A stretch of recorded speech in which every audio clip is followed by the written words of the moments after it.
Hello, ਸਤਿ ਸ਼੍ਰੀ ਅਕਾਲ ਜੀ। ਸਵਾਗਤ ਹੈ ਜੀ ਤੁਹਾਡਾ ਆਪਣੇ ਚੈਨਲ 'ਤੇ। ਅੱਜ ਆਪਾਂ ਜੋਗ੍ਰਾਫੀ ਦਾ ਪਾਰਟ 4 ਲੈ ਕੇ ਹਾਜ਼ਰ ਹੋਏ ਹਾਂ। ਇਸ ਪਾਰਟ ਦੇ ਵਿੱਚ ਆਪਾਂ ਜੋਗ੍ਰਾਫੀ ਦੇ ਨਾਲ ਰਿਲੇਟਡ ਜਿੰਨੇ ਵੀ ਇੰਪੋਰਟੈਂਟ ਕੁਐਸਚਨ ਨੇ ਉਹ ਡਿਸਕਸ ਕਰਾਂਗੇ। ਤਾਂ ਵੀਡੀਓ ਨੂੰ ਐਂਡ ਤੱਕ ਦੇਖਿਓ, ਇੱਕ ਵੀ ਕੁਐਸਚਨ ਤੁਹਾਡੇ ਮਿਸ ਕਰਨ ਵਾਲਾ ਨਹੀਂ ਹੈ। ਇਸ ਤੋਂ ਪਹਿਲਾਂ ਆਲਰੇਡੀ 3 ਪਾਰਟ ਆਪਣੇ ਅਪਲੋਡ ਹੋ ਚੁੱਕੇ ਨੇ ਜੋਗ੍ਰਾਫੀ ਦੇ, ਜਿਨ੍ਹਾਂ ਦੇ ਵਿੱਚ ਆਪਾਂ ਬਹੁਤ ਇੰਪੋਰਟੈਂਟ ਕੁਐਸਚਨ ਹੈ ਜਿਹੜੇ ਉਹ ਡਿਸਕਸ ਕੀਤੇ ਨੇ। ਜੇਕਰ ਤੁਸੀਂ ਉਹ ਵੀਡੀਓਜ਼ ਦੇਖਣਾ ਚਾਹੁੰਦੇ ਹੋ ਤਾਂ ਮੈਂ ਉਹਨਾਂ ਦਾ ਲਿੰਕ ਇਸ ਵੀਡੀਓ ਦੇ ਡਿਸਕ੍ਰਿਪਸ਼ਨ ਦੇ ਵਿੱਚ ਪਾ ਦੇਣਾ, ਤੁਸੀਂ ਜਾ ਕੇ ਦੇਖ ਲੈਣਾ। ਅਦਰਵਾਈਜ਼ ਤੁਸੀਂ ਆਪਣੇ ਚੈਨਲ 'ਤੇ ਵਿਜ਼ਿਟ ਕਰੋ, ਉੱਥੇ ਪਲੇਲਿਸਟ ਬਣੀਆਂ ਹੋਈਆਂ ਨੇ ਪੰਜਾਬ ਜੀ ਕੇ ਮਾਡਰਨ ਹਿਸਟਰੀ, ਪੋਲਿਟੀ ਅਤੇ ਜੋਗ੍ਰਾਫੀ ਸੀਰੀਜ਼ ਵਾਈਜ਼ ਵੀਡੀਓ ਲੱਗੀਆਂ ਹੋਈਆਂ, ਤਾਂ ਜਾ ਕੇ ਦੇਖ ਸਕਦੇ ਹੋ। ਜੇਕਰ ਤੁਸੀਂ ਇਹ ਚਾਹੁੰਦੇ ਹੋ ਕਿ ਮੇਰੀਆਂ ਵੀਡੀਓਜ਼ ਤੁਹਾਡੇ ਤੱਕ ਪਹੁੰਚਦੇ ਰਹਿਣ ਤਾਂ ਚੈਨਲ ਨੂੰ ਸਬਸਕ੍ਰਾਈਬ ਕਰ ਲਿਓ, ਬੈਲ ਆਈਕਨ 'ਤੇ ਪ੍ਰੈਸ ਕਰ ਲਿਓ ਤਾਂ ਕਿ ਆਉਣ ਵਾਲੀਆਂ ਸਾਰੀਆਂ ਵੀਡੀਓਜ਼ ਦੇ ਨੋਟੀਫਿਕੇਸ਼ਨ ਤੁਹਾਡੇ ਤੱਕ ਪਹੁੰਚਦੇ ਰਹਿਣ ਅਤੇ ਤੁਹਾਡੀ ਤਿਆਰੀ ਵਧੀਆ ਤਰੀਕੇ ਨਾਲ ਚੱਲਦੀ ਰਹੇ। ਅੱਜ ਦਾ ਸੈਸ਼ਨ ਆਪਣਾ ਬਹੁਤ ਇੰਪੋਰਟੈਂਟ ਰਹਿਣ ਵਾਲਾ। ਸੈਸ਼ਨ ਨੂੰ ਐਂਡ ਤੱਕ ਦੇਖਿਓ, ਇੱਕ ਵੀ ਕੁਐਸਚਨ ਨੂੰ ਮਿਸ ਨਾ ਕਰਿਓ, ਕਿਉਂਕਿ ਇਹਨਾਂ ਵਿੱਚੋਂ ਕੋਈ ਵੀ ਕੁਐਸਚਨ ਤੁਹਾਨੂੰ ਪੇਪਰ ਦੇ ਵਿੱਚ ਦੇਖਣ ਨੂੰ ਮਿਲ ਸਕਦਾ। ਤਾਂ ਸਟਾਰਟ ਕਰਦੇ ਆਪਣੀ ਵੀਡੀਓ ਅੱਜ ਦੇ ਪਹਿਲੇ ਕੁਐਸਚਨ ਤੋਂ। ਪਹਿਲਾ ਜਿਹੜਾ ਕੁਐਸਚਨ ਹੈ, ਕਿਹੜੀ ਨਦੀ ਨੂੰ ਯਾਰਲੰਗ ਸੈਂਗਪੋ ਦੇ ਨਾਮ ਨਾਲ ਜਾਣਿਆ ਜਾਂਦਾ ਹੈ? Which river is non as ਯਾਰਲੰਗ ਸੈਂਗਪੋ? ਤਾਂ ਨਦੀਆਂ ਦੇ ਨਾਲ, ਡੈਮਜ਼ ਦੇ ਨਾਲ, ਠੀਕ ਹੈ, ਨੈਸ਼ਨਲ ਪਾਰਕ, ਜਿੰਨੇ ਵੀ ਤੁਹਾਡੇ ਇੰਪੋਰਟੈਂਟ ਫੈਕਟਰ ਨੇ ਆਪਣੇ ਪੇਪਰ ਦੇ ਪੁਆਇੰਟ ਆਫ ਵਿਊ ਨੂੰ ਲੈ ਕੇ, ਤਾਂ ਉਹ ਆਪਾਂ ਸਾਰੇ ਡਿਸਕਸ ਕਰਨੇ ਆ। ਠੀਕ ਹੈ, ਇੱਕ ਵੀ ਪੁਆਇੰਟ ਤੁਹਾਡਾ ਆਪਾਂ ਨਹੀਂ ਛੱਡਦੇ। ਸਾਰੇ ਕੁਐਸਚਨ ਅੱਗੇ ਆਉਣ ਵਾਲੇ ਸੈਸ਼ਨਸ ਦੇ ਵਿੱਚ ਆਪਾਂ ਕੰਪਲੀਟ ਕਰਾਂਗੇ, ਤਾਂ ਸਾਰੇ ਸੈਸ਼ਨ ਆਪਣੇ ਅਟੈਂਡ ਕਰਿਓ। ਤਾਂ ਉਹ ਕਿਹੜੀ ਨਦੀ ਹੈ ਜਿਹਨੂੰ ਯਾਰਲੰਗ ਸੈਂਗਪੋ ਦੇ ਨਾਮ ਨਾਲ ਜਾਣਿਆ ਜਾਂਦਾ ਹੈ? ਗੰਗਾ, ਬ੍ਰਹਮਪੁੱਤਰ, ਸਤਲੁਜ ਜਾਂ ਬਿਆਸ?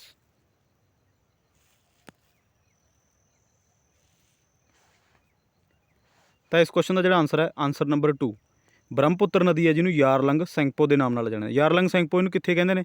ਤਿੱਬਤ ਦੇ ਵਿੱਚ ਕਹਿੰਦੇ ਨੇ, ਕਿਉਂਕਿ ਇਹਦਾ ਓਰੀਜਨ ਵੀ ਤਿੱਬਤ ਦੇ ਵਿੱਚੋਂ ਹੀ ਹੈ। ਤਿੱਬਤ ਦੇ ਵਿੱਚੋਂ ਇਹ ਨਦੀ ਨਿਕਲਦੀ ਹੈ। ਤਾਂ ਤਿੱਬਤ ਦੇ ਵਿੱਚ ਇਹਨੂੰ ਕਿਹੜੇ ਨਾਮ ਨਾਲ ਜਾਣਿਆ ਜਾਂਦਾ? ਤਾਂ ਇਹ ਵੀ ਤੁਹਾਨੂੰ ਕੁਐਸਚਨ ਕਈ ਵਾਰੀ ਘੁਮਾ ਕੇ ਪਾ ਦਿੰਦੇ ਨੇ ਕਿ ਤਿੱਬਤ ਦੇ ਵਿੱਚ ਇਹ ਨਦੀ ਨੂੰ ਕਿਹੜੇ ਨਾਮ ਨਾਲ ਜਾਣਿਆ ਜਾਂਦਾ? ਤਾਂ ਯਾਰਲੰਗ ਸੈਂਗਪੋ। ਇਹ ਤੁਸੀਂ ਚੰਗੀ ਤਰ੍ਹਾਂ ਯਾਦ ਕਰ ਲਿਓ, ਇਹ ਕੁਐਸਚਨ ਤੁਹਾਨੂੰ ਦੇਖਣ ਨੂੰ ਮਿਲ ਸਕਦਾ। ਅਗਲਾ ਆਪਣਾ ਕੁਐਸਚਨ ਹੈ, ਮਜੂਲੀ ਟਾਪੂ ਕਿਹੜੇ ਰਾਜ ਵਿੱਚ ਹੈ? Majuli island located in which state? Assam, Tripura, Nagaland ਜਾਂ ਮਨੀਪੁਰ? ਤਾਂ ਜਿੰਨੇ ਵੀ ਤੁਹਾਡੇ ਆਈਲੈਂਡ ਨੇ, ਜਿੰਨੇ ਤੁਹਾਡੇ ਨੈਸ਼ਨਲ ਪਾਰਕ ਨੇ, ਠੀਕ ਹੈ, A to Z ਆਪਾਂ ਚੀਜ਼ਾਂ ਜੋ ਹੈ ਉਹ ਡਿਸਕਸ ਕਰਾਂਗੇ ਆਉਣ ਵਾਲੇ ਸੈਸ਼ਨਸ ਦੇ ਵਿੱਚ। ਸਾਰੇ ਸੈਸ਼ਨਸ ਆਪਣੇ ਅਟੈਂਡ ਕਰਿਓ, ਠੀਕ ਹੈ। ਤਾਂ ਤੁਹਾਡੇ ਪੇਪਰ ਨੂੰ ਆਪਾਂ ਪੂਰੇ ਐਨਾਲਿਸਿਸ ਕਰਕੇ ਤੁਹਾਡੇ ਲਈ ਆਪਾਂ MCQ ਲੈ ਕੇ ਆਉਣੇ ਆ। ਤਾਂ ਵੀਡੀਓਜ਼ ਨੂੰ ਲਾਈਕ ਕਰ ਦਿਆ ਕਰੋ, ਠੀਕ ਹੈ। ਲਾਈਕ ਨਾਲ ਇਹ ਹੈ ਵੀ ਸਾਨੂੰ ਐਪਰੀਸੀਏਸ਼ਨ ਮਿਲ ਜਾਂਦੀ ਹੈ, ਠੀਕ ਹੈ, ਸਾਨੂੰ ਹੋਰ ਮਿਹਨਤ ਕਰਨ ਦਾ ਇੱਕ ਮਤਲਬ ਐਪਰੀਸ਼ੀਏਟ ਹੁੰਦੇ ਹਾਂ ਅਸੀਂ ਉਹ ਚੀਜ਼ ਨਾਲ, ਠੀਕ ਹੈ ਜੀ। ਤਾਂ ਮਜੂਲੀ ਜਿਹੜਾ ਆਈਲੈਂਡ ਹੈ ਉਹ ਕਿਹੜੇ ਸਟੇਟ ਦੇ ਵਿੱਚ ਹੈ? ਤਾਂ ਇਸ ਕੁਐਸਚਨ ਦਾ ਜਿਹੜਾ ਆਨਸਰ ਹੈ, ਆਨਸਰ ਨੰਬਰ 1, ਅਸਾਮ ਦੇ ਵਿੱਚ ਹੈ, ਠੀਕ ਹੈ ਜੀ। ਇਹ ਤੁਹਾਨੂੰ ਪਤਾ ਹੋਣਾ ਚਾਹੀਦਾ। ਮਜੂਲੀ ਆਈਲੈਂਡ ਬਹੁਤ ਫੇਮਸ ਆਈਲੈਂਡ ਹੈ, ਠੀਕ ਹੈ। ਤਾਂ ਇਹ ਕਿੱਥੇ ਹੈ? ਇਹ ਅਸਾਮ ਦੇ ਵਿੱਚ। ਤਾਂ ਇਹ ਕਿਹੜੀ ਨਦੀ ਬਣਾਉਂਦੀ ਹੈ? ਬ੍ਰਹਮਪੁੱਤਰ ਨਦੀ ਬਣਾਉਂਦੀ ਹੈ, ਠੀਕ ਹੈ ਜੀ। ਤਾਂ ਬ੍ਰਹਮਪੁੱਤਰ ਨਦੀ ਨੂੰ ਕਿਹੜੇ ਨਾਮ ਨਾਲ ਜਾਣਿਆ ਜਾਂਦਾ? ਯਾਰਲੰਗ ਸੈਂਗਪੋ, ਜਿਹੜੀ ਇਹ ਤਿੱਬਤ ਦੇ ਵਿੱਚੋਂ ਆਉਂਦੀ ਹੈ, ਠੀਕ ਹੈ ਜੀ। ਤਾਂ ਮਜੂਲੀ ਆਈਲੈਂਡ ਇਹੀ ਕ੍ਰੀਏਟ ਕਰਦੀ ਹੈ ਅਸਾਮ ਦੇ ਵਿੱਚ। ਅਗਲਾ ਜਿਹੜਾ ਆਪਣਾ ਕੁਐਸਚਨ ਹੈ, ਬ੍ਰਹਮਪੁੱਤਰ ਨਦੀ ਕਿੱਥੋਂ ਨਿਕਲਦੀ ਹੈ? Brahmaputra river is originate from? ਤਾਂ ਜਿਹੜੇ ਆਪਣੇ ਪਿਛਲੇ ਸੈਸ਼ਨ ਅਪਲੋਡ ਹੋਏ ਨੇ ਉਹਦੇ ਵਿੱਚ ਵੀ ਆਪਾਂ ਕਈ ਨਦੀਆਂ ਜਿਹੜੀਆਂ ਇੰਪੋਰਟੈਂਟ ਨੇ ਆਪਣੇ ਪੇਪਰ ਨੂੰ ਲੈ ਕੇ, ਤਾਂ ਉਹਨਾਂ ਦੇ ਆਪਾਂ ਓਰੀਜਨ ਬਾਰੇ ਪੜ੍ਹਿਆ ਕਿ ਇਹ ਕਿੱਥੋਂ ਨਿਕਲਦੀਆਂ ਨੇ। ਤਾਂ ਉਹ ਵੀ ਤੁਸੀਂ ਸਾਰੇ ਸੈਸ਼ਨ ਅਟੈਂਡ ਕਰਿਓ, ਠੀਕ ਹੈ ਜੀ। ਸੀਰੀਜ਼ ਵਾਈਜ਼ ਲਗਾਓ ਵੀਡੀਓ ਨੂੰ ਤਾਂ ਕਿ ਤੁਹਾਨੂੰ ਵਧੀਆ ਤਰੀਕੇ ਨਾਲ ਸਮਝ ਆ ਸਕੇ। ਤਾਂ ਜਿਹੜੀ ਬ੍ਰਹਮਪੁੱਤਰ ਨਦੀ ਹੈ, ਗੰਗੋਤਰੀ ਗਲੇਸ਼ੀਅਰ, ਸਿਆਚਨ ਗਲੇਸ਼ੀਅਰ, ਚੇਮ ਯਾਂਗਦੰਗ ਗਲੇਸ਼ੀਅਰ ਜਾਂ ਨਨ ਆਫ ਦੀ ਅਬਵ? ਤਾਂ ਬ੍ਰਹਮਪੁੱਤਰ ਨਦੀ ਮੈਂ ਤੁਹਾਨੂੰ ਪਿੱਛੇ ਵੀ ਦੱਸ ਕੇ ਗਿਆ ਕਿ ਇਹ ਕਿੱਥੋਂ ਨਿਕਲਦੀ ਹੈ, ਤਿੱਬਤ ਦੇ ਵਿੱਚੋਂ ਆਉਂਦੀ ਹੈ ਇਹ, ਠੀਕ ਹੈ। ਤਾਂ ਤਿੱਬਤ ਦੇ ਵਿੱਚ ਜਿਹੜੇ ਨਾਮ ਨੇ ਉਹ ਵੀ ਆਪਾਂ ਨੂੰ ਪਤਾ, ਕਿਉਂਕਿ ਤਿੱਬਤ ਚਾਈਨਾ 'ਚ ਹੈ, ਠੀਕ ਹੈ। ਤਾਂ ਚੇਮ ਯਾਂਗਦੰਗ ਗਲੇਸ਼ੀਅਰ, ਇੱਥੋਂ ਆਪਾਂ ਨੂੰ ਆਪਸ਼ਨ ਦੇ ਵਿੱਚ ਆਪਾਂ ਕਾਮਨ ਸੈਂਸ ਦੇ ਨਾਲ ਵੀ ਕੁਐਸਚਨ ਲਾ ਸਕਦੇ ਹਾਂ, ਆਨਸਰ ਲਾ ਸਕਦੇ ਹਾਂ। ਚੇਮ ਯਾਂਗਦੰਗ ਗਲੇਸ਼ੀਅਰ ਹੈ ਉਹ, ਜਿੱਥੋਂ ਆਪਣੀ ਬ੍ਰਹਮਪੁੱਤਰ ਨਦੀ ਨਿਕਲਦੀ ਹੈ। ਕਿੱਥੋਂ ਨਿਕਲਦੀ ਹੈ? ਤਿੱਬਤ ਦੇ ਵਿੱਚੋਂ। ਗਲੇਸ਼ੀਅਰ ਕਿਹੜਾ? ਚੇਮ ਯਾਂਗਦੰਗ ਗਲੇਸ਼ੀਅਰ, ਠੀਕ ਹੈ ਜੀ। ਬਹੁਤ ਇੰਪੋਰਟੈਂਟ ਹੈ। ਅਗਲਾ ਜਿਹੜਾ ਆਪਣਾ ਕੁਐਸਚਨ ਹੈ, ਕਿਹੜੀ ਨਦੀ ਰਿਫਟ ਵੈਲੀ ਬਣਾਉਂਦੀ ਹੈ? ਵਿਚ ਰਿਵਰ ਫਾਰਮਸ ਰਿਫਟ ਵੈਲੀ? ਨਰਮਦਾ, ਗੰਗਾ, ਬ੍ਰਹਮਪੁੱਤਰ ਜਾਂ ਕ੍ਰਿਸ਼ਨਾ? ਇਹ ਕੁਐਸਚਨ ਤੁਸੀਂ ਬਹੁਤ ਵਾਰ ਦੇਖਿਆ ਹੋਊਗਾ ਪੇਪਰਾਂ ਦੇ ਵਿੱਚ, ਬਹੁਤ ਵਾਰ ਰਿਪੀਟ ਹੋਇਆ ਕੁਐਸਚਨ ਹੈ, ਠੀਕ ਹੈ ਜੀ। ਆਪਣੇ ਸੈਸ਼ਨਸ ਦੇ ਵਿੱਚ ਤੁਹਾਨੂੰ ਇੱਕ ਵੀ ਕੁਐਸਚਨ ਇਹੋ ਜਿਹਾ ਨਹੀਂ ਮਿਲੂ ਜਿਹੜਾ ਤੁਹਾਡਾ ਟਾਈਮ ਵੇਸਟ ਕਰੇ, ਠੀਕ ਹੈ। ਬਿਕੋਜ਼ ਆਪਣਾ ਟਾਈਮ ਹੈ ਜਿਹੜਾ, ਇਹ ਟਾਈਮ ਸਭ ਲਈ ਬਹੁਤ ਇੰਪੋਰਟੈਂਟ ਹੁੰਦਾ। ਟਾਈਮ ਆਪਣੇ ਕੋਲ ਆਲਰੇਡੀ ਬਹੁਤ ਘੱਟ ਹੈ, ਤਾਂ ਕਰਕੇ ਮੈਂ ਤੁਹਾਡੇ ਲਈ ਸਿਰਫ ਉਹ ਕੰਟੈਂਟ ਲੈ ਕੇ ਆਊਂ ਜਿਹੜਾ ਤੁਹਾਡੇ ਪੇਪਰ ਦੇ ਵਿੱਚ ਪੱਕਾ ਆਉਣਾ ਹੀ ਆਉਣਾ, ਠੀਕ ਹੈ ਜੀ, ਅਤੇ ਜਿਹੜਾ ਬਹੁਤ ਵਾਰ ਪੇਪਰਾਂ ਦੇ ਵਿੱਚ ਆਇਆ ਹੋਇਆ, ਠੀਕ ਹੈ ਜੀ। ਤਾਂ ਕਿਹੜੀ ਨਦੀ ਬਣਾਉਂਦੀ ਹੈ ਰਿਫਟ ਵੈਲੀ? ਤਾਂ ਇਸ ਕੁਐਸਚਨ ਦਾ ਜਿਹੜਾ ਆਨਸਰ ਹੈ, ਆਨਸਰ ਨੰਬਰ 1, ਨਰਮਦਾ ਨਦੀ ਹੈ ਉਹ ਜਿਹੜੀ ਰਿਫਟ ਵੈਲੀ ਬਣਾਉਂਦੀ ਹੈ, ਠੀਕ ਹੈ। ਤੁਸੀਂ ਯਾਦ ਰੱਖਣਾ, ਨਰਮਦਾ ਨਦੀ ਰਿਫਟ ਵੈਲੀ ਬਣਾਉਂਦੀ ਹੈ। ਅਗਲਾ ਜਿਹੜਾ ਆਪਣਾ ਕੁਐਸਚਨ ਹੈ, ਕਿਹੜੀ ਨਦੀ ਮੁਹਾਨਾ ਬਣਾਉਂਦੀ ਹੈ? Which river farms ਐਸਚੁਰੀ? Narmada, Ganga, Brahmaputra ਜਾਂ ਕ੍ਰਿਸ਼ਨਾ? ਇਹ ਤੁਹਾਨੂੰ ਕਨਸੈਪਟ ਕਲੀਅਰ ਹੋਣਾ ਚਾਹੀਦਾ, ਫਿਰ ਤੁਹਾਨੂੰ ਪਤਾ ਲੱਗੂ ਕਿ ਕਿਹੜੀ ਨਦੀ ਐਸਚੁਰੀ ਬਣਾਉਂਦੀ ਹੈ ਅਤੇ ਕਿਹੜੀ ਨਦੀ ਡੈਲਟਾ ਬਣਾਉਂਦੀ ਹੈ। ਕਿਉਂਕਿ ਇਹ ਕੁਐਸਚਨ ਹੀ ਆਪਾਂ ਨੂੰ ਵਾਰ-ਵਾਰ ਆਉਂਦੇ ਨੇ ਅਤੇ ਇਹੀ ਆਪਾਂ ਨੂੰ ਕਨਫਿਊਜ਼ ਕਰਦੇ ਨੇ। ਠੀਕ ਹੈ, ਆਪਾਂ ਨੂੰ ਇਹ ਪਤਾ ਨਹੀਂ ਲੱਗਦਾ ਕਿ ਕਿਹੜੀ ਨਦੀ ਐਸਚੁਰੀ ਬਣਾਉਂਦੀ ਹੈ, ਕਿਹੜੀ ਨਦੀ ਡੈਲਟਾ ਬਣਾਉਂਦੀ ਹੈ। ਜੇਕਰ ਤੁਹਾਡਾ ਇਹ ਕਨਸੈਪਟ ਕਲੀਅਰ ਹੋਵੇਗਾ ਤਾਂ ਤੁਹਾਨੂੰ ਬਹੁਤ ਚੰਗੀ ਤਰ੍ਹਾਂ ਇਹ ਕੁਐਸਚਨ ਯਾਦ ਹੋ ਜਾਣਗੇ। ਤਾਂ ਅੱਜ ਤੁਹਾਡਾ ਆਪਾਂ ਉਹ ਕਨਸੈਪਟ ਕਲੀਅਰ ਕਰਵਾਉਣਾ।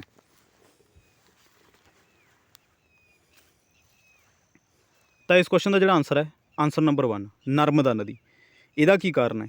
ਜਿਹੜੀਆਂ ਨਦੀਆਂ ਵੈਸਟ ਫਲੋਇੰਗ ਨੇ, ਠੀਕ ਹੈ ਜੀ, ਜਿਹੜੀਆਂ ਨਦੀਆਂ ਵੈਸਟ ਦੇ ਵੱਲ ਵਹਿੰਦੀਆਂ ਨੇ, ਠੀਕ ਹੈ, ਤਾਂ ਉਹ ਨਦੀਆਂ ਕੀ ਬਣਾਉਂਦੀਆਂ? ਐਸਚੁਰੀ ਬਣਾਉਂਦੀਆਂ। ਠੀਕ ਹੈ ਜੀ, ਤਾਂ ਜਿਹੜੀਆਂ ਨਦੀਆਂ ਵੈਸਟ ਵੱਲ ਵਹਿੰਦੀਆਂ, ਪੱਛਮ ਵੱਲ ਵਹਿੰਦੀਆਂ, ਤਾਂ ਉਹ ਨਦੀਆਂ ਕੀ ਬਣਾਉਂਦੀਆਂ? ਐਸਚੁਰੀ ਬਣਾਉਂਦੀਆਂ। ਅਤੇ ਜਿਹੜੀਆਂ ਨਦੀਆਂ ਬਣਾਉਂਦੀਆਂ ਆਪਣਾ ਈਸਟ ਵੱਲ ਵਹਿੰਦੀਆਂ, ਜਿਹੜੀਆਂ ਨਦੀਆਂ ਈਸਟ ਵੱਲ ਵਹਿੰਦੀਆਂ ਉਹ ਬਣਾਉਂਦੀਆਂ ਡੈਲਟਾ। ਇਹ ਤੁਸੀਂ ਯਾਦ ਰੱਖਣਾ। ਜਿਹੜੀਆਂ ਨਦੀਆਂ ਵੈਸਟ ਵੱਲ ਵਹਿੰਦੀਆਂ ਉਹ ਐਸਚੁਰੀ ਬਣਾਉਂਦੀਆਂ ਅਤੇ ਜਿਹੜੀਆਂ ਨਦੀਆਂ ਈਸਟ ਵੱਲ ਵਹਿੰਦੀਆਂ ਉਹ ਡੈਲਟਾ ਬਣਾਉਂਦੀਆਂ। ਠੀਕ ਹੈ ਜੀ, ਤਾਂ ਇਹ ਤੋਂ ਆਪਾਂ ਕੀ ਮਤਲਬ ਕੱਢ ਸਕਦੇ ਹਾਂ ਕਿ ਜਿਹੜੀਆਂ ਨਦੀਆਂ ਵੈਸਟ ਵੱਲ ਵਹਿੰਦੀਆਂ ਤਾਂ ਉਹ ਆਪਣੀਆਂ ਨਦੀਆਂ ਕਿੱਥੇ ਡਿੱਗਦੀਆਂ? ਜਾ ਕੇ ਅਰੇਬੀਅਨ ਸੀ ਦੇ ਵਿੱਚ, ਅਰਬ ਸਾਗਰ ਦੇ ਵਿੱਚ ਡਿੱਗਦੀਆਂ। ਅਤੇ ਜਿਹੜੀਆਂ ਨਦੀਆਂ ਈਸਟ ਵੱਲ ਵਹਿੰਦੀਆਂ ਉਹ ਡਿੱਗਦੀਆਂ ਆਪਣੀਆਂ ਬੇ ਆਫ ਬੰਗਾਲ ਦੇ ਵਿੱਚ। ਤਾਂ ਬੇ ਆਫ ਬੰਗਾਲ ਦੇ ਵਿੱਚ ਡਿੱਗਣ ਵਾਲੀਆਂ ਨਦੀਆਂ ਕੀ ਬਣਾਉਂਦੀਆਂ? ਡੈਲਟਾ। ਅਤੇ ਅਰੇਬੀਅਨ ਸੀ ਦੇ ਵਿੱਚ ਡਿੱਗਣ ਵਾਲੀਆਂ ਨਦੀਆਂ ਕੀ ਬਣਾਉਂਦੀਆਂ? ਐਸਚੁਰੀ। ਇਹ ਤੁਹਾਨੂੰ ਪਤਾ ਹੋਣਾ ਚਾਹੀਦਾ। ਤਾਂ ਨਰਮਦਾ ਨਦੀ ਇੱਕ ਇਹੋ ਜਿਹੀ ਨਦੀ ਹੈ ਜਿਹੜੀ ਐਸਚੁਰੀ ਬਣਾਉਂਦੀ ਹੈ ਅਤੇ ਇਹ ਵੈਸਟ ਫਲੋਇੰਗ ਰਿਵਰ ਹੈ। ਅਤੇ ਇਹਦੇ ਨਾਲ ਦੀਆਂ 2 ਨਦੀਆਂ ਹੋਰ ਨੇ, ਇੱਕ ਪੈਰੀਆਰ ਹੈ, ਇੱਕ ਤਾਪਤੀ ਹੈ। ਅਤੇ ਇਹ ਵੱਡੀਆਂ ਨਦੀਆਂ ਨੇ ਜਿਹੜੀਆਂ ਮਤਲਬ ਕੀ ਬਣਾਉਂਦੀਆਂ? ਐਸਚੁਰੀ ਬਣਾਉਂਦੀਆਂ, ਮੁਹਾਨਾ ਬਣਾਉਂਦੀਆਂ ਨੇ। ਅਤੇ ਇਹ ਵੈਸਟ ਫਲੋਇੰਗ ਰਿਵਰ ਨੇ। ਬਸ ਇਹ ਤੁਸੀਂ ਧਿਆਨ 'ਚ ਰੱਖਣਾ ਕਿ ਜਿਹੜੀਆਂ ਵੈਸਟ ਫਲੋਇੰਗ ਨੇ ਇਹਨਾਂ 'ਚੋਂ ਇੱਕ ਵੀ ਤੁਸੀਂ ਯਾਦ ਕਰ ਲਓ। ਜੇ ਤੁਹਾਡੇ ਵੈਸਟ ਯਾਦ ਰਹਿੰਦੇ ਤਾਂ ਵੈਸਟ ਯਾਦ ਕਰ ਲਓ ਕਿ ਜਿਹੜੀਆਂ ਵੈਸਟ ਫਲੋਇੰਗ ਨੇ ਉਹ ਕੀ ਬਣਾਉਂਦੀਆਂ? ਐਸਚੁਰੀ ਬਣਾਉਂਦੀਆਂ। ਠੀਕ ਹੈ, ਜਦੋਂ ਵੈਸਟ ਤੁਸੀਂ ਯਾਦ ਕਰ ਲਿਆ ਤਾਂ ਈਸਟ ਤੁਹਾਡੇ ਆਪਣੇ ਆਪ ਯਾਦ ਹੋ ਜਾਣਾ ਕਿ ਜਿਹੜੀਆਂ ਈਸਟ ਫਲੋਇੰਗ ਰਿਵਰ ਨੇ ਉਹ ਕੀ ਬਣਾਉਂਦੀਆਂ? ਡੈਲਟਾ ਬਣਾਉਂਦੀਆਂ। ਅਗਲਾ ਜਿਹੜਾ ਆਪਣਾ ਕੁਐਸਚਨ ਹੈ, ਕਿਹੜੀ ਨਦੀ ਡੈਲਟਾ ਬਣਾਉਂਦੀ ਹੈ? Which river forms delta? Narmada, Ganga, Brahmaputra ਜਾਂ ਕ੍ਰਿਸ਼ਨਾ? ਤਾਂ ਇਹ ਮੈਂ ਕੁਐਸਚਨ ਤਾਂ ਕਰਕੇ ਰੱਖਿਆ ਤਾਂ ਕਿ ਤੁਹਾਡਾ ਕਨਸੈਪਟ ਕਲੀਅਰ ਹੋ ਜੇ। ਠੀਕ ਹੈ ਜੀ, ਤਾਂ ਨਰਮਦਾ ਤਾਂ ਆਪਾਂ ਪਿੱਛੇ ਦੇਖ ਕੇ ਗਏ ਕਿ ਕੀ ਬਣਾਉਂਦੀ ਹੈ? ਐਸਚੁਰੀ ਬਣਾਉਂਦੀ ਹੈ ਕਿਉਂਕਿ ਉਹ ਵੈਸਟ ਫਲੋਇੰਗ ਰਿਵਰ ਹੈ। ਤਾਂ ਡੈਲਟਾ ਕਿਹੜੀ ਨਦੀ ਬਣਾਉਂਦੀ ਹੈ? ਤਾਂ ਇਸ ਕੁਐਸਚਨ ਦਾ ਜਿਹੜਾ ਆਨਸਰ ਹੈ, ਆਨਸਰ ਨੰਬਰ 4 ਕ੍ਰਿਸ਼ਨਾ ਨਦੀ ਹੈ ਜਿਹੜੀ ਉਹ ਡੈਲਟਾ ਬਣਾਉਂਦੀ ਹੈ। ਤਾਂ ਈਸਟ ਫਲੋਇੰਗ ਰਿਵਰ ਹੈ ਇਹ। ਠੀਕ ਹੈ ਜੀ, ਈਸਟ ਫਲੋਇੰਗ ਰਿਵਰ ਹੈ ਅਤੇ ਇਹ ਕਿੱਥੇ ਡਿੱਗਦੀ ਹੈ? ਜਾ ਕੇ ਬੇ ਆਫ ਬੰਗਾਲ ਦੇ ਵਿੱਚ। ਵੈਸਟ ਫਲੋਇੰਗ ਡਿੱਗਦੀਆਂ ਜਾ ਕੇ ਅਰੇਬੀਅਨ ਸੀ ਦੇ ਵਿੱਚ।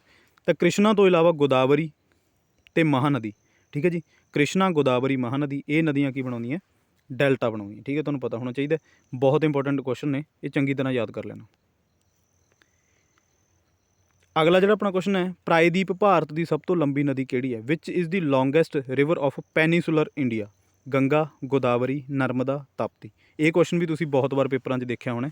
ਪੈਨੀਸੂਲਰ ਇੰਡੀਆ ਜਦੋਂ ਤੁਹਾਨੂੰ ਪੁੱਛ ਲਿਆ, ਠੀਕ ਹੈ, ਤਾਂ ਉੱਥੇ ਤੁਹਾਡਾ ਜਵਾਬ ਕੀ ਹੋਣਾ ਚਾਹੀਦਾ? ਗੋਦਾਵਰੀ ਨਦੀ। ਆਨਸਰ ਨੰਬਰ 2 ਗੋਦਾਵਰੀ ਨਦੀ ਹੈ ਜਿਹੜੀ ਉਹ ਪ੍ਰਾਇਦੀਪ ਭਾਰਤ ਦੀ, ਯਾਨੀ ਕਿ ਪੈਨੀਸੂਲਰ ਇੰਡੀਆ ਦੀ, ਠੀਕ ਹੈ, ਦੱਖਣ ਦੀ ਆਪਾਂ ਇਹਨੂੰ ਕਹਿ ਸਕਦੇ ਹਾਂ। ਤਾਂ ਇਹ ਸਭ ਤੋਂ ਲੰਬੀ ਨਦੀ ਹੈ। ਠੀਕ ਹੈ ਜੀ, ਤਾਂ ਜੇਕਰ ਵੈਸੇ ਤੁਹਾਨੂੰ ਪੁੱਛ ਲਿਆ ਜਾਵੇ ਤਾਂ ਆਪਾਂ ਨੂੰ ਪਤਾ ਕਿ ਗੰਗਾ ਨਦੀ ਸਭ ਤੋਂ ਲੰਬੀ ਨਦੀ ਹੈ। ਠੀਕ ਹੈ ਜੀ, ਤਾਂ ਪੈਨੀਸੂਲਰ ਇੰਡੀਆ ਦੀ ਜੇਕਰ ਤੁਹਾਨੂੰ ਪੁੱਛਿਆ ਜਾਵੇ ਤਾਂ ਗੋਦਾਵਰੀ, ਇਹਦਾ ਆਨਸਰ ਆਊਗਾ ਗੋਦਾਵਰੀ। ਤਾਂ ਨੀਚੇ ਮੈਂ ਮੈਂਸ਼ਨ ਕੀਤਾ ਕਿ ਆਲਸੋ ਕਾਲਡ ਦਕਸ਼ਿਣ ਗੰਗਾ, ਇਹਨੂੰ ਦਕਸ਼ਿਣ ਗੰਗਾ ਦੇ ਨਾਮ ਨਾਲ ਵੀ ਦੱਖਣ ਦੀ ਬੁੱਢੀ ਗੰਗਾ ਵੀ ਇਹਨੂੰ ਕਿਹਾ ਜਾਂਦਾ, ਦਕਸ਼ਿਣ ਗੰਗਾ ਵੀ ਕਿਹਾ ਜਾਂਦਾ। ਠੀਕ ਹੈ ਜੀ, ਤਾਂ ਦਕਸ਼ਿਣ ਗੰਗਾ ਦੇ ਨਾਮ ਨਾਲ ਕਿਹੜੀ ਨਦੀ ਜਾਣੀ ਜਾਂਦੀ ਹੈ? ਗੋਦਾਵਰੀ। ਅਤੇ ਪੈਨੀਸੂਲਰ ਇੰਡੀਆ ਦੀ ਇਹ ਸਭ ਤੋਂ ਲੰਬੀ ਨਦੀ, ਇਹ ਤੁਸੀਂ ਯਾਦ ਰੱਖਣਾ। ਅਗਲਾ ਜਿਹੜਾ ਆਪਣਾ ਕੁਐਸਚਨ ਹੈ, ਗੰਗਾ ਨੂੰ ਪਦਮਾ ਕਿਹੜੇ ਦੇਸ਼ ਵਿੱਚ ਕਿਹਾ ਜਾਂਦਾ? Ganga is also non Padma in which country? ਚੀਨ, ਜਾਪਾਨ, ਸ਼੍ਰੀਲੰਕਾ ਜਾਂ ਬੰਗਲਾਦੇਸ਼? ਇਹੋ ਜਿਹੇ ਕੁਐਸਚਨ ਤੁਹਾਨੂੰ ਜੋਗਰਾਫੀ ਦੇ ਵਿੱਚੋਂ ਦੇਖਣ ਨੂੰ ਮਿਲ ਸਕਦੇ ਨੇ, ਬਹੁਤ ਇੰਪੋਰਟੈਂਟ ਕੁਐਸਚਨ ਹੈ। ਠੀਕ ਹੈ ਜੀ, ਤਾਂ ਪਦਮਾ ਕਿਹੜੇ ਦੇਸ਼ ਦੇ ਵਿੱਚ ਕਿਹਾ ਜਾਂਦਾ ਗੰਗਾ ਨੂੰ?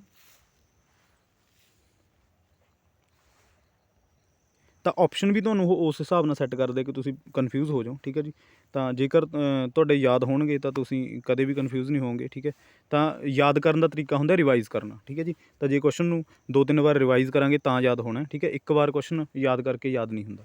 ਤਾਂ ਇਸ ਕੁਐਸਚਨ ਦਾ ਜਿਹੜਾ ਆਨਸਰ ਹੈ, ਆਨਸਰ ਨੰਬਰ 4 ਬੰਗਲਾਦੇਸ਼ ਦੇ ਵਿੱਚ ਗੰਗਾ ਨੂੰ ਕੀ ਕਿਹਾ ਜਾਂਦਾ? ਪਦਮਾ ਕਿਹਾ ਜਾਂਦਾ। ਇਹ ਤੁਹਾਨੂੰ ਪਤਾ ਹੋਣਾ ਚਾਹੀਦਾ।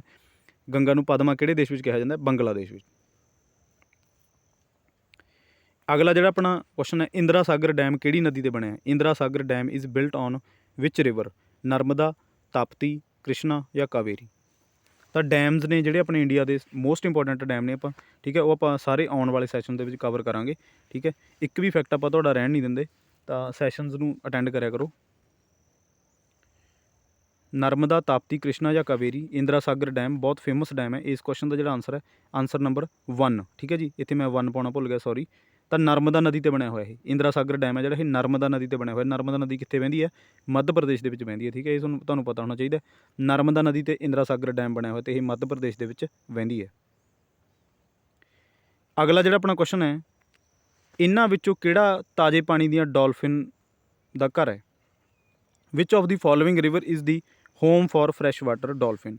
ਮਤਲਬ ਜਿਹੜੀਆਂ ਡੋਲਫਿਨ ਮੱਛੀਆਂ ਨੇ, ਠੀਕ ਹੈ, ਮਤਲਬ ਉਹਨਾਂ ਦਾ ਘਰ ਹੈ ਇਹ ਇੱਕ ਤਰ੍ਹਾਂ ਦਾ, ਸਭ ਤੋਂ ਜ਼ਿਆਦਾ ਪਾਈਆਂ ਜਾਂਦੀਆਂ ਨੇ ਉਹ। ਬ੍ਰਹਮਪੁੱਤਰ, ਯਮੁਨਾ, ਗੰਗਾ ਜਾਂ ਸਾਬਰਮਤੀ, ਕਿਹੜੀ ਨਦੀ ਦੇ ਵਿੱਚ ਉਹ ਸਭ ਤੋਂ ਜ਼ਿਆਦਾ ਪਾਈਆਂ ਜਾਂਦੀਆਂ?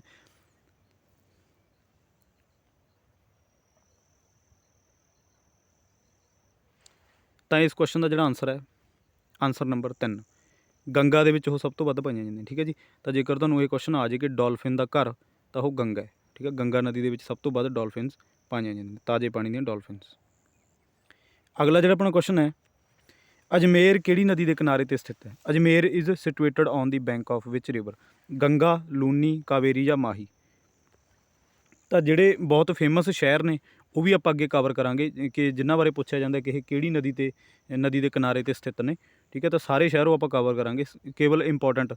ਠੀਕ ਹੈ, ਇਹ ਨਹੀਂ ਹੈਗਾ ਕਿ ਹਰ ਇੱਕ ਸ਼ਹਿਰ ਹੀ ਪੁੱਛ ਲੈਣਗੇ, ਜਿਹੜੇ ਉਹ ਪੁੱਛਦੇ ਆ ਤਾਂ ਉਹ ਆਪਾਂ ਸਾਰੇ ਕਵਰ ਕਰਾਂਗੇ। ਠੀਕ ਹੈ ਜੀ। ਤਾਂ ਉਹ ਕਿਹੜੀ ਨਦੀ ਹੈ ਜਿਹੜੀ ਨਦੀ ਦੇ ਕਿਨਾਰੇ 'ਤੇ ਅਜਮੇਰ ਸਥਿਤ ਹੈ? ਤਾਂ ਅਜਮੇਰ ਕਿੱਥੇ? ਆਪਣਾ ਰਾਜਸਥਾਨ ਦੇ ਵਿੱਚ, ਇਹ ਤੁਹਾਨੂੰ ਪਤਾ ਹੋਣਾ ਚਾਹੀਦਾ। ਤਾਂ ਇਸ ਕੁਐਸਚਨ ਦਾ ਜਿਹੜਾ ਆਨਸਰ ਹੈ, ਆਨਸਰ ਨੰਬਰ 2, ਲੂਨੀ ਨਦੀ ਹੈ ਉਹ। ਠੀਕ ਹੈ ਜੀ। ਤਾਂ ਲੂਨੀ ਨਦੀ ਦੇ ਕਿਨਾਰੇ 'ਤੇ ਹੈ ਅਜਮੇਰ। ਠੀਕ ਹੈ, ਤੁਹਾਨੂੰ ਪਤਾ ਹੋਣਾ ਚਾਹੀਦਾ ਅਜਮੇਰ ਜਿਹੜਾ ਉਹ ਲੂਨੀ ਨਦੀ ਦੇ ਕਿਨਾਰੇ 'ਤੇ ਹੈ, ਰਾਜਸਥਾਨ ਦੇ ਵਿੱਚ। ਅਗਲਾ ਜਿਹੜਾ ਆਪਣਾ ਕੁਐਸਚਨ ਹੈ, ਭਾਰਤ ਦੀ ਸਭ ਤੋਂ ਲੰਬੀ ਨਦੀ ਕਿਹੜੀ ਹੈ? Which is the longest river in India? Nile, Brahmaputra, Ganga ਜਾਂ ਗੋਦਾਵਰੀ? ਠੀਕ ਹੈ, ਤਾਂ 2-3 ਕੁਐਸਚਨ ਮੈਂ ਵਿੱਚ ਇਹੋ ਜਿਹੇ ਰੱਖਦਾ ਹੁੰਦਾ ਜਿਹੜੇ ਕਿ ਆਪਾਂ ਨੂੰ ਸਭ ਨੂੰ ਆਉਂਦੇ ਹੁੰਦੇ ਨੇ, ਸਿੰਪਲ ਹੁੰਦੇ ਨੇ। ਠੀਕ ਹੈ, ਵੈਸੇ ਤਾਂ ਸਾਰੇ ਹੀ ਆਉਂਦੇ ਹੁੰਦੇ ਨੇ ਜਿਨ੍ਹਾਂ ਨੇ ਪੜ੍ਹੇ ਹੋਏ ਆ, ਬਟ ਜਿਹੜੇ ਆਪਾਂ ਸਿੰਪਲ ਕੁਐਸਚਨ ਸਮਝ ਲੈਂਦੇ ਹਾਂ ਕਿ ਇਹ ਕੁਐਸਚਨ ਤਾਂ ਆਪਾਂ ਨੂੰ ਆਉਂਦਾ ਹੈ ਨਾ, ਤਾਂ ਆਪਾਂ ਇਹ ਚੀਜ਼ ਸੋਚ ਕੇ ਉਹਨੂੰ ਛੱਡ ਜਾਂਦੇ ਹਾਂ ਕਿ ਨਹੀਂ ਇਹ ਤਾਂ ਮੈਂ ਕਰ ਲੈਣਾ ਪੇਪਰ ਦੇ ਵਿੱਚ। ਬਟ ਇਹ ਕੁਐਸਚਨ ਜਿਹੜੇ ਸਿੰਪਲ ਨੇ ਇਹ ਆਪਣੀ ਮੈਟ ਬਣਾਉਂਦੇ ਨੇ, ਅਤੇ ਇਹੀ ਆਪਾਂ ਪੇਪਰ ਦੇ ਵਿੱਚ ਗਲਤ ਕਰਕੇ ਆਉਣੇ ਆ। ਐਗਜ਼ਾਮ ਦਾ ਆਪਣੇ 'ਤੇ ਪ੍ਰੈਸ਼ਰ ਹੁੰਦਾ, ਅਤੇ ਜਿਹੜਾ ਜਮਾਂ ਸਿੰਪਲ ਕੁਐਸਚਨ ਹੁੰਦਾ ਉਹ ਆਪਾਂ ਗਲਤ ਕਰਕੇ ਆਉਣੇ ਆ। ਤਾਂ ਜੇ ਤੁਹਾਨੂੰ ਇਹ ਕੁਐਸਚਨ ਆ ਜਾਏ ਪੇਪਰ ਦੇ ਵਿੱਚ, ਇਹਦੇ ਵਿੱਚ ਜਿਹੜੇ ਬਹੁਤ ਬੱਚੇ ਨੇ ਉਹ ਨੀਲ 'ਤੇ ਲਾ ਕੇ ਆਉਣਗੇ ਟਿਕ, ਨੀਲ ਨਦੀ 'ਤੇ ਟਿਕ ਲਾ ਕੇ ਆਉਣਗੇ। ਉਹਨਾਂ ਨੇ ਇਹ ਨਹੀਂ ਪੜ੍ਹਨਾ ਕਿ ਭਾਰਤ ਦੀ ਸਭ ਤੋਂ ਲੰਬੀ ਨਦੀ ਪੁੱਛਿਆ। ਠੀਕ ਹੈ, ਐਗਜ਼ਾਮ ਦਾ ਪ੍ਰੈਸ਼ਰ ਹੁੰਦਾ। ਠੀਕ ਹੈ, ਆਪਾਂ ਜਲਦੀ ਦੇ ਵਿੱਚ ਟਿਕ ਲਾ ਦਿੰਦੇ ਹਾਂ ਅਤੇ ਆਪਾਂ ਸਿੰਪਲ ਕੁਐਸਚਨ ਆਪਾਂ ਗਲਤ ਕਰੇ ਹੋਣੇ। ਤਾਂ ਕਰਕੇ ਮੈਂ ਤੁਹਾਨੂੰ ਕਹਿਣਾ ਕਿ ਰਿਵੀਜ਼ਨ ਹੈ ਜਿਹੜੀ ਉਹ ਬਹੁਤ ਜ਼ਰੂਰੀ ਹੈ। ਵੀਡੀਓ ਨੂੰ ਇੱਕ ਵਾਰ ਨਹੀਂ, ਵੀਡੀਓ ਨੂੰ 3-4 ਵਾਰ ਦੇਖਿਆ ਕਰੋ। ਠੀਕ ਹੈ, 3-4 ਵਾਰ ਦੇ ਨਾਲ ਸੁਣਨ ਨਾਲ ਵੀਡੀਓ ਜ਼ਿਆਦਾ ਯਾਦ ਹੁੰਦੀ ਹੈ। ਜਿੰਨਾ ਤੁਸੀਂ ਸੁਣੋਗੇ ਉਹਨਾਂ ਤੁਹਾਡੇ ਯਾਦ ਹੋਣਾ। ਠੀਕ ਹੈ ਜੀ। ਤਾਂ ਭਾਰਤ ਦੀ ਸਭ ਤੋਂ ਲੰਬੀ ਨਦੀ ਕਿਹੜੀ ਹੈ? ਮੈਂ ਤੁਹਾਨੂੰ ਪਿੱਛੇ ਵੀ ਦੱਸ ਕੇ ਗਿਆ, ਗੰਗਾ ਨਦੀ। ਠੀਕ ਹੈ ਜੀ। ਗੰਗਾ ਨਦੀ ਭਾਰਤ ਦੀ ਸਭ ਤੋਂ ਮਤਲਬ ਲੌਂਗੈਸਟ ਰਿਵਰ ਹੈ। 2525 ਕਿਲੋਮੀਟਰ ਦੀ ਲੰਬਾਈ ਹੈ। ਜੇ ਤੁਹਾਨੂੰ ਕਈ ਵਾਰੀ ਲੰਬਾਈ ਵੀ ਪੁੱਛ ਲਿਆ ਜਾਵੇ ਤਾਂ 2525 ਕਿਲੋਮੀਟਰ। ਆਪਾਂ ਕੋਈ ਵੀ ਕੁਐਸਚਨ ਜਿਹੜਾ ਇੰਪੋਰਟੈਂਟ ਹੁੰਦਾ ਉਹ ਪੂਰੇ ਡੀਪ ਦੇ ਵਿੱਚ ਤੁਹਾਨੂੰ ਕਰਵਾਉਣੇ ਹੁੰਦੇ ਆ। ਠੀਕ ਹੈ ਜੀ। ਤਾਂ ਇਹ ਤੁਹਾਨੂੰ ਕੁਐਸਚਨ ਦੇਖਣ ਨੂੰ ਮਿਲ ਸਕਦਾ ਪੇਪਰ ਦੇ ਵਿੱਚ। ਠੀਕ ਹੈ, ਇਹਨੂੰ ਸਿੰਪਲ ਸਮਝ ਕੇ ਤੁਸੀਂ ਇਹਨੂੰ ਸਕਿੱਪ ਨਹੀਂ ਕਰਨਾ। ਠੀਕ ਹੈ, ਰਿਵਾਈਜ਼ ਕਰ ਲਿਆ ਕਰੋ ਕੁਐਸਚਨਸ ਨੂੰ, ਜਿੰਨਾ ਰਿਵਾਈਜ਼ ਕਰੋਗੇ ਉਨਾ ਹੀ ਤੁਹਾਡਾ ਫਾਇਦਾ ਹੋਊਗਾ। ਠੀਕ ਹੈ ਜੀ। ਤਾਂ ਅਗਲਾ ਜਿਹੜਾ ਆਪਣਾ ਕੁਐਸਚਨ ਹੈ, ਜੋਗ ਝਰਨਾ ਕਿਹੜੀ ਨਦੀ 'ਤੇ ਬਣਿਆ ਹੋਇਆ? Jog waterfall is on which river? Narmada, Tapti, Kaveri ਜਾਂ ਸ਼ਰਾਵਤੀ? ਜਿੰਨੇ ਵੀ ਇੰਪੋਰਟੈਂਟ ਆਪਣੇ ਵਾਟਰਫਾਲ ਨੇ, ਠੀਕ ਹੈ, ਜਿਹੜੇ ਆਪਾਂ ਨੂੰ ਪੇਪਰਾਂ 'ਚ ਪੁੱਛੇ ਜਾਂਦੇ ਨੇ ਉਹ ਆਪਾਂ ਸਾਰੇ ਕਵਰ ਕਰਨੇ ਆ ਆਉਣ ਵਾਲੇ ਸੈਸ਼ਨਸ ਦੇ ਵਿੱਚ।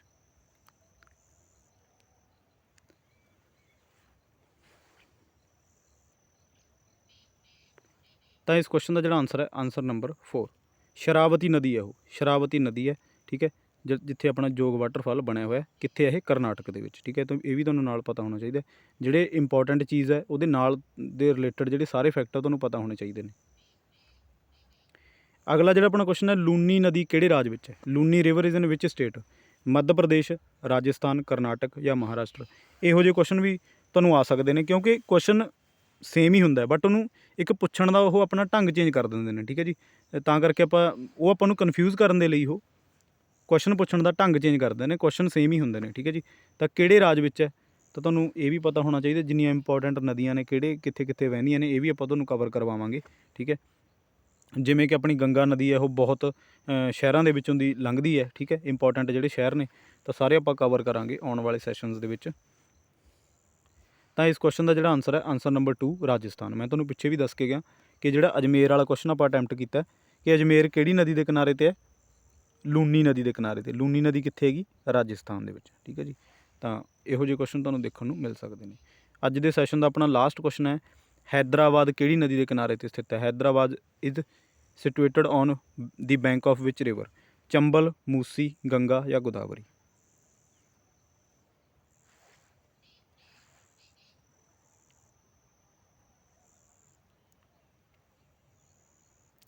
ਤਾਂ ਇਸ ਕੁਐਸਚਨ ਦਾ ਜਿਹੜਾ ਆਨਸਰ ਹੈ, ਆਨਸਰ ਨੰਬਰ ਮੁੱਟੂ ਮੂਸੀ ਨਦੀ ਦੇ ਕਿਨਾਰੇ 'ਤੇ ਜਿਹੜਾ ਆਪਣਾ ਹੈਦਰਾਬਾਦ ਹੈ, ਮੂਸੀ ਨਦੀ। ਠੀਕ ਹੈ ਜੀ।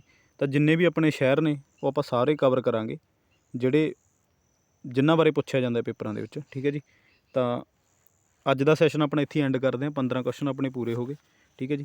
ਤਾਂ ਜੇਕਰ ਤੁਸੀਂ ਇਹ ਚਾਹੁੰਦੇ ਹੋ ਕਿ ਮੇਰੀਆਂ ਵੀਡੀਓ ਤੁਹਾਡੇ ਤੱਕ ਪਹੁੰਚਦੇ ਰਹਿਣ ਤਾਂ ਚੈਨਲ ਨੂੰ ਆਪਣੇ ਨੂੰ ਸਬਸਕ੍ਰਾਈਬ ਕਰ ਲਓ ਅਤੇ ਵੀਡੀਓ ਨੂੰ ਲਾਈਕ ਜ਼ਰੂਰ ਕਰ ਦਿਆ ਕਰੋ। ਠੀਕ ਹੈ ਜੀ। ਅਤੇ ਕਮੈਂਟ ਕਰ ਦਿਆ ਕਰੋ। ਜੇਕਰ ਤੁਹਾਡੀ ਕੋਈ ਮਤਲਬ ਕੋਈ ਕੁਐਰੀ ਹੁੰਦੀ ਹੈ ਤਾਂ ਕਮੈਂਟ ਸੈਕਸ਼ਨ ਦੇ ਵਿੱਚ ਮੈਨੂੰ ਦੱਸ ਦਿਆ ਕਰੋ। ਜੇਕਰ ਕੋਈ ਆਪਣਾ ਤੋਂ ਕੁਐਸਚਨ ਮਿਸ ਹੋ ਗਿਆ ਹੁੰਦਾ, ਠੀਕ ਹੈ, ਜਾਂ ਜਿਹੜੇ ਟੌਪਿਕ ਬਾਰੇ ਤੁਸੀਂ ਪੜ੍ਹਨਾ ਚਾਹੁੰਦੇ ਹੋ, ਠੀਕ ਹੈ, ਤਾਂ ਆਪਾਂ ਨੂੰ ਦੱਸ ਦਿਆ ਕਰੋ। ਉਹ ਆਪਾਂ ਤੁਹਾਨੂੰ ਨਾਲ ਦੀ ਨਾਲ ਕਵਰ ਕਰਵਾਉਂਦੇ ਜਾਣਾ। ਠੀਕ ਹੈ ਜੀ। ਤਾਂ ਵੀਡੀਓਜ਼ ਨੂੰ ਲਾਈਕ ਜ਼ਰੂਰ ਕਰਿਆ ਕਰੋ ਕਿਉਂਕਿ ਉਹਦੇ ਨਾਲ ਸਾਨੂੰ ਐਪਰੀਸੀਏਸ਼ਨ ਮਿਲਦੀ ਹੈ। ਤਾਂ ਅੱਜ ਦੀ ਵੀਡੀਓ ਆਪਾਂ ਇੱਥੇ ਐਂਡ ਕਰਦੇ ਹਾਂ। ਨੋਟਸ ਆਪਣੇ ਖੁਦ ਬਣਾਓ। ਜੇਕਰ ਨੋਟਸ ਖੁਦ ਬਣਾਓਗੇ ਤਾਂ ਤੁਹਾਡਾ ਬਹੁਤ ਫਾਇਦਾ ਹੋਊ। ਠੀਕ ਹੈ ਜੀ। ਮੈਂ ਤੁਹਾਨੂੰ ਇਹੀ ਰਿਕਮੈਂਡ ਕਰਦਾ। ਠੀਕ ਹੈ। ਮੇਰਾ ਮਕਸਦ ਇਹ ਹੈ ਕਿ ਮੈਂ ਫ੍ਰੀ ਆਫ ਕਾਸਟ ਤੁਹਾਨੂੰ ਇਹ ਸਾਰਾ ਕੰਟੈਂਟ ਹੈ ਜਿਹੜਾ ਉਹ ਪ੍ਰੋਵਾਈਡ ਕਰਵਾ ਰਿਹਾ। ਠੀਕ ਹੈ। ਕਿ ਤੁਸੀਂ ਆਪਣੇ ਨੋਟਸ ਹੈ ਜਿਹੜੇ ਉਹ ਖੁਦ ਬਣਾਓ। ਠੀਕ ਹੈ। ਤਾਂ ਤੁਹਾਡਾ ਵੱਧ ਤੋਂ ਵੱਧ ਫਾਇਦਾ ਹੋਵੇ। ਜਿੰਨੇ ਵੀ ਆਪਣੇ ਆਉਣ ਵਾਲੇ ਪੇਪਰ ਨੇ ਪੰਜਾਬ ਲੈਵਲ ਦੇ ਅਤੇ ਇੰਡੀਆ ਲੈਵਲ ਦੇ, ਠੀਕ ਹੈ, ਸਾਰਿਆਂ ਲਈ ਆਪਣੀਆਂ ਵੀਡੀਓਜ਼ ਤੁਹਾਡੇ ਲਈ ਬਹੁਤ ਇੰਪੋਰਟੈਂਟ ਨੇ। ਜਿਹਦੇ ਵਿੱਚ Punjab GK, modern history, polity ਅਤੇ ਜੋਗਰਾਫੀ ਆਉਂਦੀ ਹੈ ਤਾਂ ਉਹਦੇ ਲਈ ਇਹ ਵੀਡੀਓ ਸਾਰੀਆਂ ਇੰਪੋਰਟੈਂਟ ਨੇ। ਠੀਕ ਹੈ ਜੀ। ਕਿਉਂਕਿ ਆਪਾਂ ਇਹਦੇ ਵਿੱਚ ਉਹੀ ਕੁਐਸਚਨ ਪਿਕ ਕਰਕੇ ਰੱਖੇ ਨੇ ਜਿਹੜੇ ਤੁਹਾਨੂੰ ਪੇਪਰਾਂ ਦੇ ਵਿੱਚ ਕੰਟੀਨਿਊਸਲੀ ਪੁੱਛੇ ਜਾਂਦੇ ਨੇ। ਤਾਂ ਅੱਜ ਦਾ ਆਪਣਾ ਸੈਸ਼ਨ ਐਂਡ ਕਰਦੇ ਹਾਂ। ਅੱਜ ਦੀ ਵੀਡੀਓ ਦੇਖਣ ਦੇ ਲਈ ਬਹੁਤ ਬਹੁਤ ਧੰਨਵਾਦ।